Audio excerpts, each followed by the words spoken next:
Hold up, before you get to watching this video, let me talk to you for a second.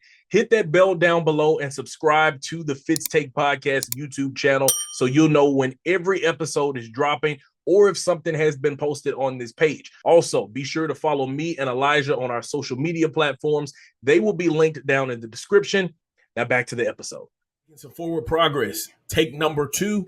Let's start off in the college ranks now, and let's start with the Louisiana Ragin Cajuns getting their upset victory over Wake Forest. This is now, 2 days removed now. Yeah, it'll be 2 days removed when this airs. It'll be 2 days removed from the Cajuns picking up that upset victory.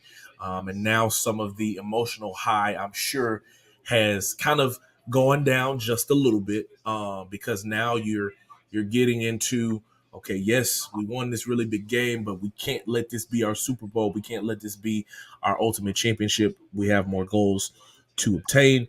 But just Elijah, from a program standpoint and an outlook for the program, what do you believe this victory did for the Cajuns, for this program, for the Cajun Nation, like all of those things like that? What do you think this victory did for them? I think that just showed that you could beat anybody. Right now, that's the confidence that you have. You can go out there and beat anybody. Not saying Wake Forest was the end all be all, the top team in the ACC, but on paper, a lot of people had them beating you because they thought they were a better team. I know the week prior to that, you lost to Tulane, who's one of the top teams in their conference, uh, by 8. So you still, pushing forward and moving past things and getting beating the Demon Dinkins. Uh, it just shows that you have the confidence to beat anybody, especially right now when you're going into the Sun Belt part of your schedule. You want that confidence. You want these challenges. You want to say, "Hey, I know I can make this throw downfield right now." You want to say, "Hey, when I give the ball to this running back, he could make a play." You could feel confident that your defense could make that last stop or some stops when you need it. Right now, Raging Cajuns' confidence should be right now through the roof. And I'm not talking about for next week, but for a couple of games to come, unless something derails it. But right now, they should feel like they're untouchable. Um, Ben Woolridge and his offense has been balling since the kickoff of the season. You alluded to it yesterday. They scored 30 points in every contest, 30 points or more in every contest. So again, I'm the Cajuns. I'm just thinking I'm untouchable.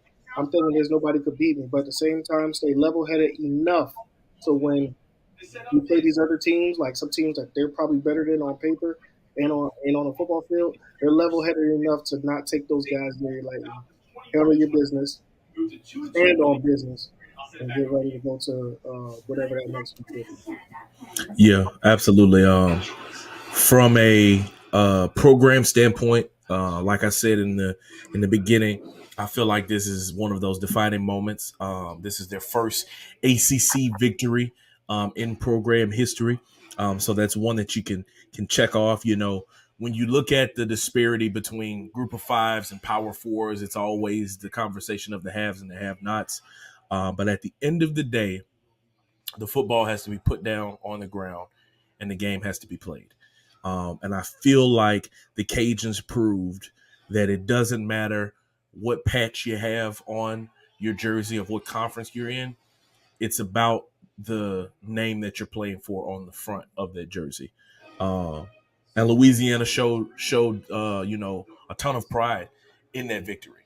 That's why I feel like it was such an emotional victory because you look at the fact that your head coach graduated from there. He's from the area, and he's playing for his hometown team and his alma mater. Coaching for his hometown team and alma mater. When you look at that, it brings a lot more of a caring feeling about victories. They mean way more. And because of that, your team is a reflection of your head coach. And so you could tell this meant just as much for the players as it did for Coach Des. Because you had guys like Lance Lejeune, who, was not able to play, was kicked off for the things that he did off the field or dismissed from the team last season. He comes back and has a breakout game, has a career game, against a power 4 opponent. You look at a guy like Ben Woolridge that transferred in years ago and became the starting quarterback, got hurt, got the starting job, got hurt, and now he's back leading the team once again. and saying that, he feels like this offense is not the ones that feels any pressure, but they're the ones that are applying pressure. You look at the entire makeup of this team, and it's very similar to the way that Coach Diz has in terms of his mentality, that they have a chip on their shoulder. They're blue collar guys. They're going to go out and work to prove why they are the best on that particular Saturday. And it's just great to be able to see that. I think that this team, as they continue to build throughout the season, they will look back at this game and they will be able to say, like, this was where our season changed right here. Because you come off of a loss, and people always say, or coaches get to the podium and they say, oh, it's week by week and we're not paying attention, we're not looking back, we're not looking forward. Bro, that happens. I'm telling you, because I've been on really good teams, and I've been on teams where we had a losing record. In my collegiate career, we went 3-7 twice, 4-6, and 5-5. So it was plenty of times throughout those seasons that we said, man, when we faced TLU, we should have beat them. Man, when we played Howard Payne, there was no way we should have lost that game. Man, if we would have did this, that, and that, we could have finally beaten Mayor Hardin Baylor. There's so many times that is going to happen. So it happens. So I'm almost certain that the conversations throughout the week was, yes, we are looking and staying focused on Wake Forest, but it's like, man, I wish if we could have did a few more different things, we could have beat Tulane. We would have been in this game coming in on the other side of it. We would have been 4-0. But the ups and downs that you face throughout the season is what ultimately makes you into the team that you want to be. And right now, like I said, coming off of a loss, like the way you lost, defensively being challenged the way that you were against the run game, and, losing by one score, and to be able to come back and win a game by one score.